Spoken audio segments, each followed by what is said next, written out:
Imagine for a moment that you are standing in the center of a raging storm. The winds of chaos are howling around you, debris is flying, and the world seems to be tearing itself apart at the seams. Yet, in the very eye of this hurricane, you stand completely still.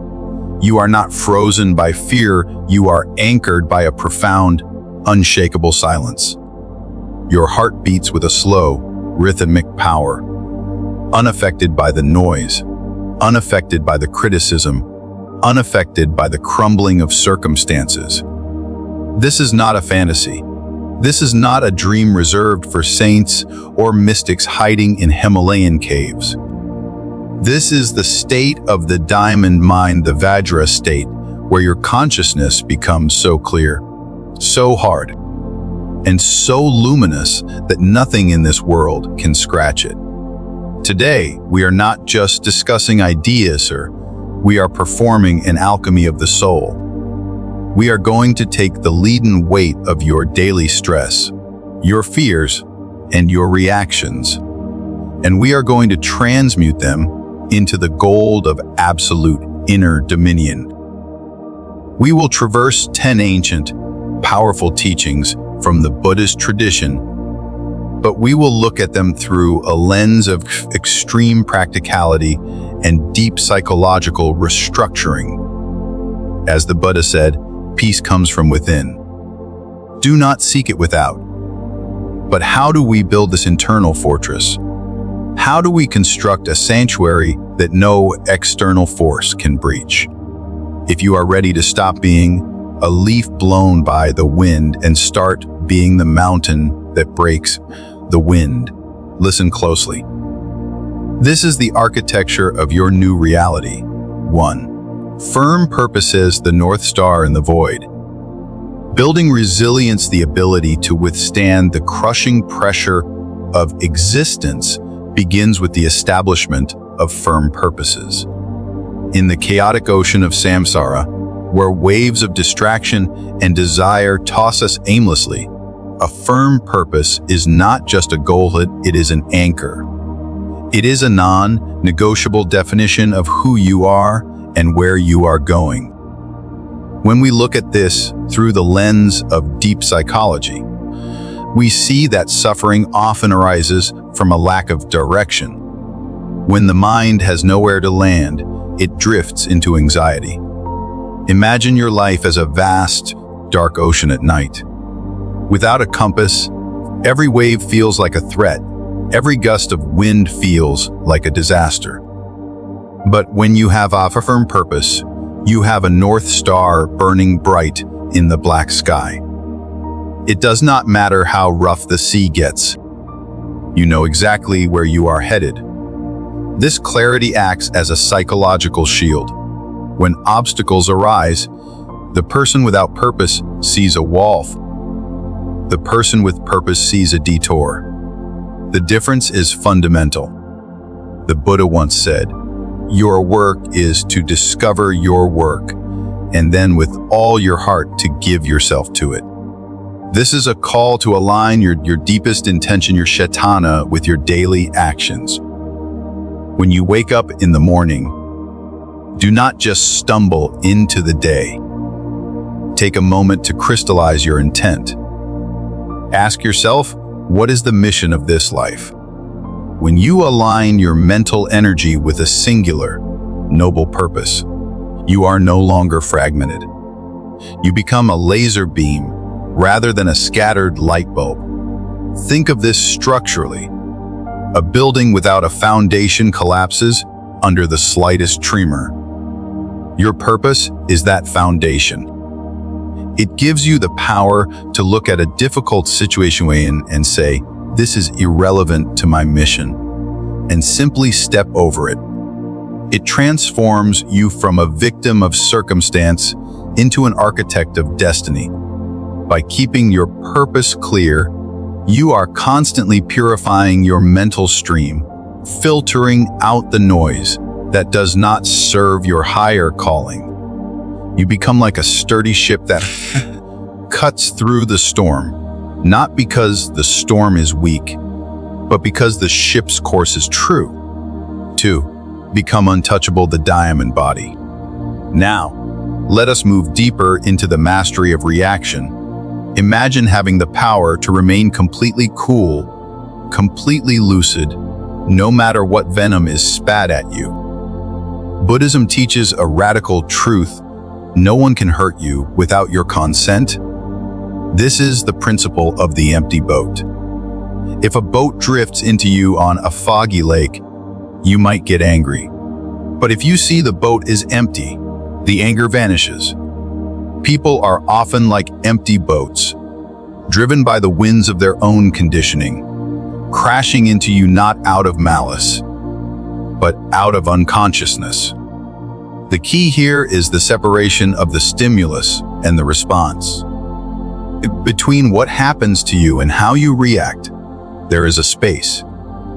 In that space lies your freedom. When you understand the teaching of Vajrayana, Maitra, that the world is a projection of the mind, you realize that taking offense is a choice to ingest poison. Think about the mechanics of anger. When someone insults you, they are offering you a hot coal. If you do not take it, who does it burn? It burns them. But the moment you react, the moment you get defensive or aggressive, you have reached out and grabbed that hot coal. You have accepted the transaction. To become untouchable is to refuse the transaction. It is not about being cold or emotionless. It is about being sovereign. The Buddha wisely said, "You will not be punished for your anger, you will be punished by your anger." The anger itself is the punishment.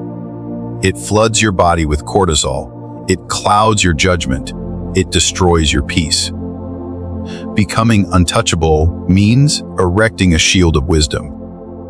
When negativity comes your way, visualize it hitting a transparent wall and sliding off. You observe it, you understand it, but you do not become it. This is the practice of the diamond body. You recognize that your true nature is vast like the sky. Can you paint the sky black? Can you hurt the sky with a knife? No. Clouds come and go, storms rage, but the sky remains untouched. When you identify with the sky of your consciousness, rather than the clouds of your emotions, you become invincible. You handle problems with a surgeon's steady hand, not a chaotic franticness. You protect your peace as if it were the most precious jewel in the universe, because it is. 3. Insult and offense, the mirror of karma. Throughout your life, you will encounter the sharp edges of others' insults. Rudeness, offensive behavior. It is inevitable. But in the Vajrayana tradition, we view these moments not as attacks, but as initiations. Every insult is a test of your spiritual gravity. Can you hold your center, or will you be pulled into the other person's orbit of suffering? When someone insults you, look closely at the mechanics of the interaction. The insult is rarely about you. It is a confession of the other person's internal state. Happy, realized people do not go around insulting others. Only those in pain, those suffocating in their own insecurities, lash out. They are trying to export their suffering because it is too heavy for them to carry alone. When you see an insult as a symptom of their sickness rather than a judgment of your worth, compassion arises naturally. The Buddha taught, hatred does not cease by hatred, but only by love. This is the eternal rule. This is not poetic sentimentality. This is energetic physics. If you respond to fire with fire, you create an inferno that consumes both of you. But if you respond to fire with water, with coolness, with detachment, with understanding, you extinguish the flame. Next time you are insulted, pause. Take a breath into the lower abdomen. Realize that By not reacting, you are breaking a cycle of karma that might have continued for lifetimes. You are refusing to play the game of ego. This is a powerful form of self-control. You are deciding that your internal state is more important than your external reputation. You are deciding that you are the master of your own house, and you do not let muddy boots walk through your mind. Over time, this practice transforms you. You stop being a fragile glass vessel that shatters at a touch and become a fluid ocean that swallows the stone without a ripple. You realize that the words of others are just waves, vibrations in the air. They only have the power you give them. Withdraw that power and you remain free. 4. If someone speaks ill of you, the silence of truth. There is a unique sting when we discover someone has been speaking ill of us behind our back. It triggers a primal fear of tribal rejection. Our first instinct is defense, to yell, to correct the record. But Buddhism offers a higher path, the path of the lion.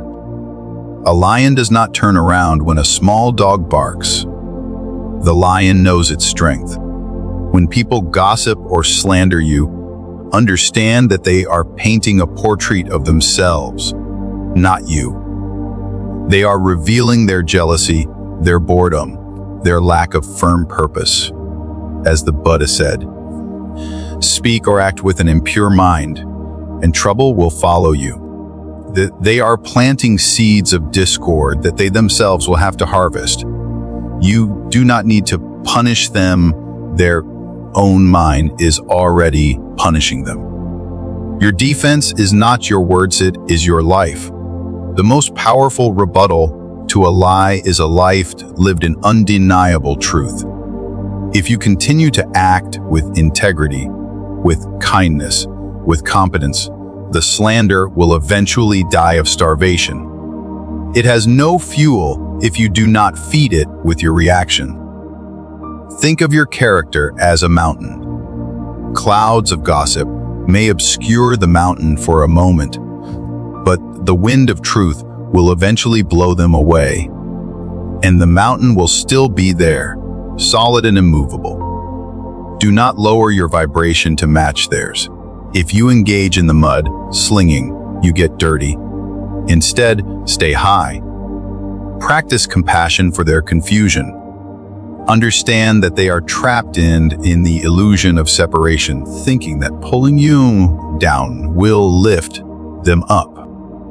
By responding with silence and continued excellence, you create a vacuum that returns the negative energy to its sender. You protect your peace by realizing that your worth is intrinsic, not extrinsic. It does not depend on the opinions of others. You are who you are, regardless of the chatter. Walk your path with your head high, focused on your firm purpose, and let the dogs bark. The caravan moves on. 5. Guarding your mind, the citadel of consciousness. Your mind is not a public trash can, it is a sacred garden. It is the laboratory where your reality is synthesized. Every thought you entertain is a seed. If you plant seeds of poison ivy fear, doubt, resentment, you will inevitably walk through a forest of stinging pain.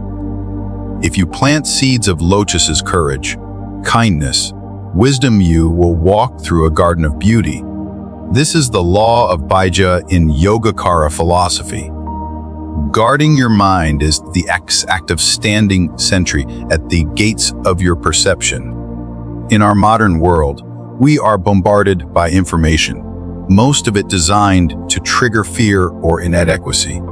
To guard your mind is to filter this input rigorously. You must be ruthless about what you allow to take root in your consciousness. Imagine a gardener who sees a weed sprouting. He does not say, "Oh, I'll let it grow a bit and see what happens." No, he plucks it out immediately, root and all. Similarly, When a negative thought arises, I am not good enough. This will fail. They hate me, you must catch it instantly. This is the practice of mindfulness. You observe the thought, label it as unhelpful, and let it dissolve. You do not invite it in for tea. This is not about repression, it is about selection. It is about curating your internal environment. You have the power to switch the channel. If a dark thought enters, deliberately introduce a luminous one. Replace fear with gratitude. Replace hate with understanding. Replace doubt with conviction. The Buddha said, "The mind is everything. What you think, you become." This is literal. Your neural pathways are forged by your repetitive thoughts. By guarding your mind, you are physically rewiring your brain for happiness and resilience. You are building a mental environment where peace is the default setting, not a rare luxury. You are creating a citadel of consciousness where the walls are made of wisdom and the gates are guarded by awareness. Nothing enters without your permission. 6. Overcoming fear and shame, the warriors of Mara. Fear and shame are the two commanders of Mara's army, the forces of illusion that keep us small, trapped, and asleep. Fear tells you that the future is dangerous. Shame tells you that you are unworthy of the future. Together, they build a cage around your potential. But the diamond path teaches us that these walls are made of smoke, not stone. Fear is almost always a hallucination of the future. It is a fantasy of disaster that has not happened. Shame is a hallucination of the past, a replay of old tapes that say you are flawed. To overcome them, we must stop running away. We must turn around and face the demons. In Tantric Buddhism, we visualize the demons not to destroy them, but to transform them. When you look fear in the eye and ask, "What are you?" it begins to shrink. You realize it is just a biological sensation, a racing heart, a tightness in the gut. It is energy, pure energy, and energy can be repurposed. Fear is just excitement without breath. Breathe into it, and it becomes courage. Shame is trickier. It thrives in the dark. It convinces you that you are fundamentally broken. But the truth of Sunyata teaches that there is no fixed self to be broken. You are a flowing river of change. The person who made a mistake 5 years ago is not the person standing here today. To hold on to shame is to arrest the flow of life. Cultivate self-compassion. This is not weakness. It is the sword that cuts the chains of shame. Treat yourself with the same gentleness you would offer a wounded child. When you forgive yourself, you release the heavy baggage that slows you down. The Buddha said, "Even death is not to be feared by one who has lived wisely." When you live in the present, aligned with your values, fear and shame lose their grip. You realize they are just clouds passing across the sun of your true nature. You step through the illusion, reclaiming your power, standing naked and fearless in the truth of who you are. 7. Transform everyone into a relentless teacher.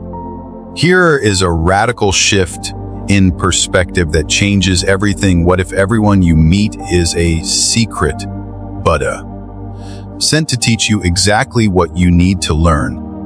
The annoying boss, a teacher of patience. The betraying friend, a teacher of self-reliance. The driver who cuts you off, a teacher of equanimity. This is the practice of pure perception. When you view everyone as a relentless teacher, you stop being a victim of their behavior and start being a student of your own reactions. When someone triggers you, they are handing you a map to your own unhealed wounds. If you have no wound, Their salt cannot hurt you. If it hurts, thank them, for they have shown you where you need to heal.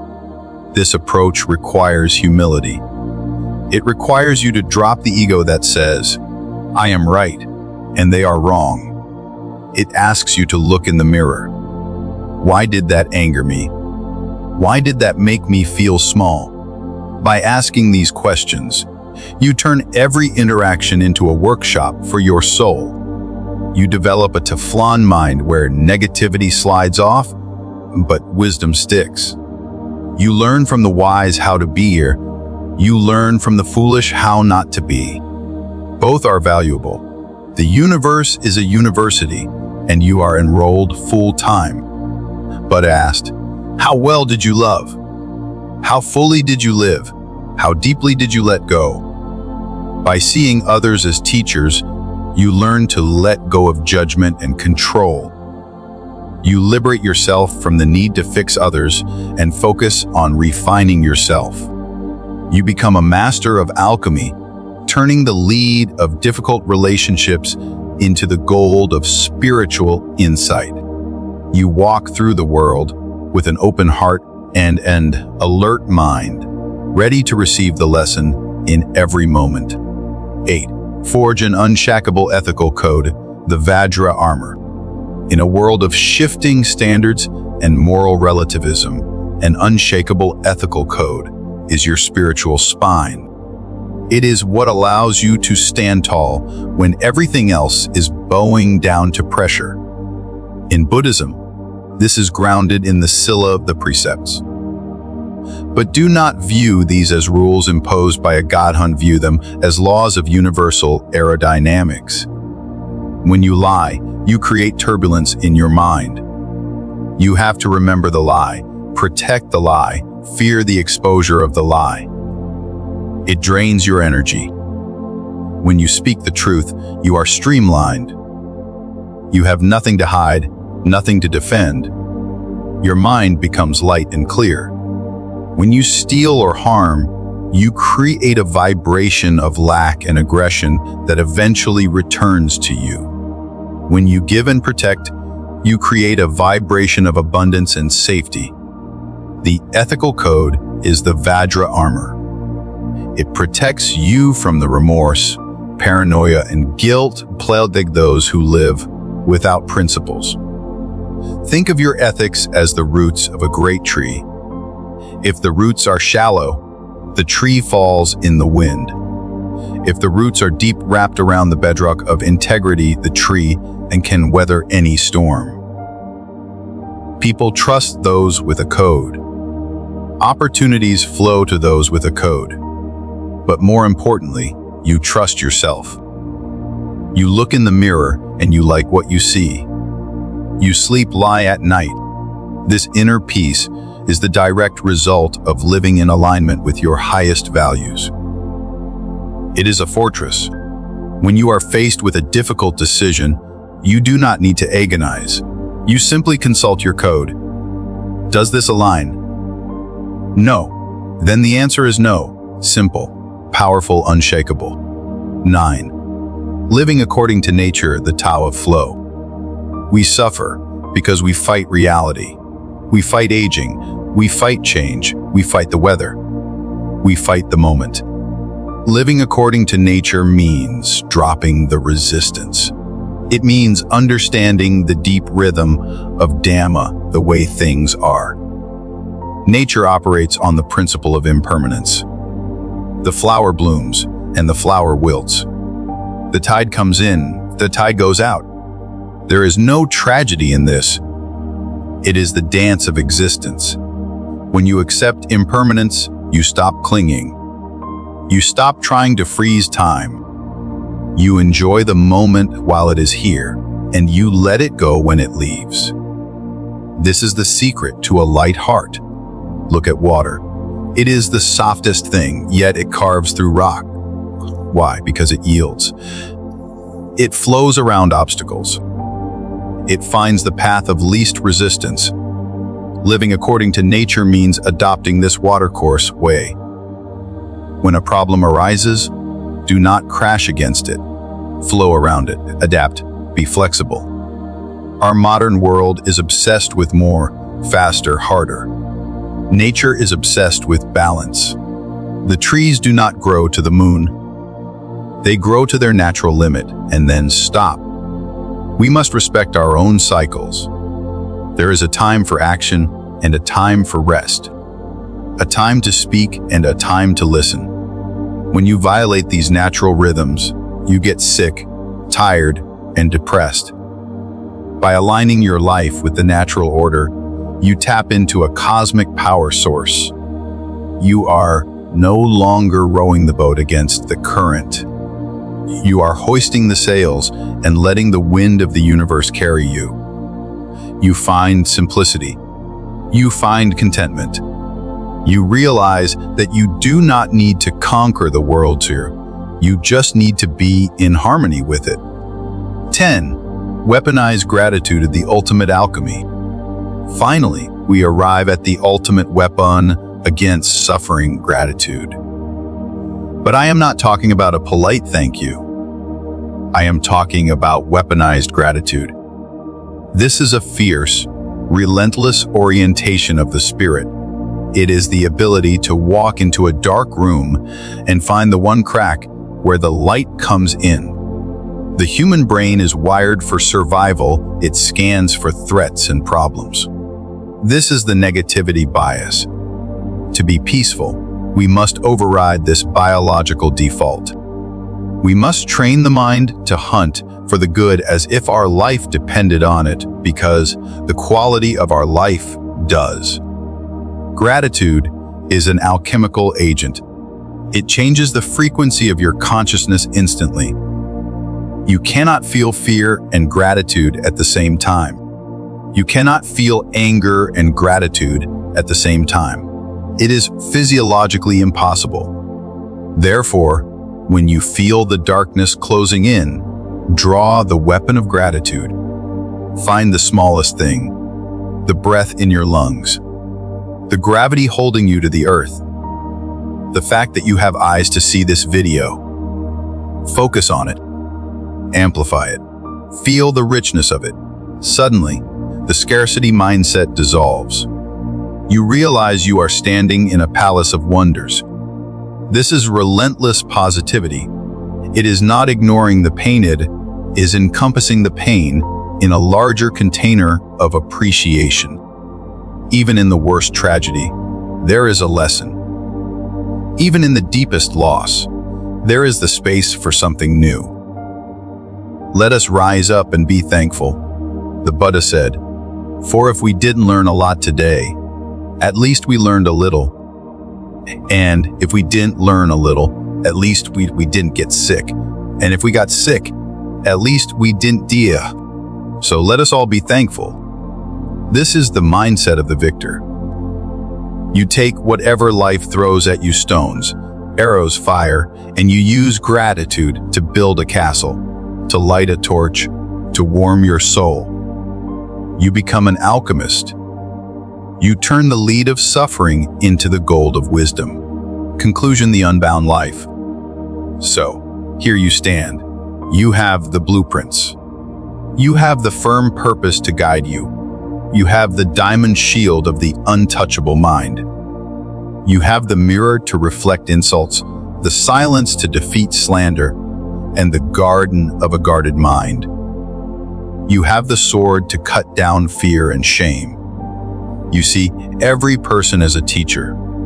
You wear the armor of ethics. You flow like water with nature. And you wield the weapon of gratitude. These are not just teachings, they are tools for a revolution of the self. The path is not easy, but the destination is freedom. A freedom where nothing outside of you can disturb the peace inside of you. A life where you move with the power of a storm and the stillness of a mountain. The practice begins now, not tomorrow, now. In the very next breath, in the very next thought, take charge of your inner kingdom. Build your sanctuary and walk through this world as the master of your own soul. Thank you for walking this path with us. If this wisdom resonated the warrior inside you, share, and subscribe. Let us build a community of diamond minds. Until next time, stay mindful, stay strong, and stay untethered.